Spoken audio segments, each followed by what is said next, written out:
কিছুদিন আগে আমার শাশুড়ি মা শ্বশুর মশাই নেপালে গিয়েছিলেন বাবার চোখের সার্জারির জন্য। ওনারা কিন্তু সার্জারি করে ফিরেও এসেছেন আর সার্জারি ভালোভাবে হয়েছে। নেপাল থেকে ওনারা আমাদের জন্য কি কি এনেছেন সেটাই আজকের ভিডিওতে দেখাবো। প্রথম যেটা দেখাচ্ছি সেটা হচ্ছে সোনাইয়ের একটা সোয়েটার।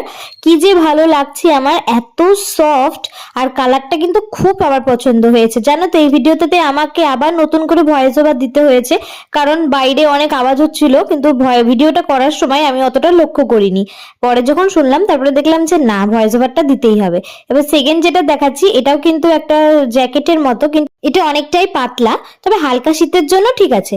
আর সব থেকে আমার যেগুলো বেশি কিউট লেগেছে এই যে এই টুপিগুলো, এত কিউট আর কালারগুলো এত কিউট, মনে হচ্ছে কি আমি নিজেই পরিনি। আর সোনায়েরও কিন্তু খুব পছন্দ হয়েছে। ওকে যখন কালকে পরিয়ে দিয়েছিলাম তখন পরে আর খুলতে চাইছিল না, আবার জোর করে খোলানো হয়েছিল।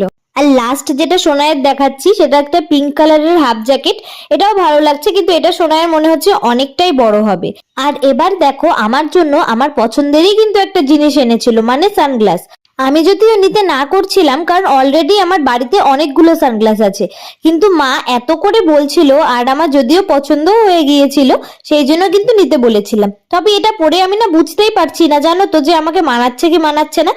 তোমরা একটু কমেন্টে জানিয়ে দিও। আর দেখো, মা কিন্তু নিজের জন্য একটা সানগ্লাস নিয়েছে, এটাও বেশ ভালোই লাগছিল। ভিডিওটা এই পর্যন্তই, দেখা হচ্ছে নেক্সট ভিডিওতে। বাই।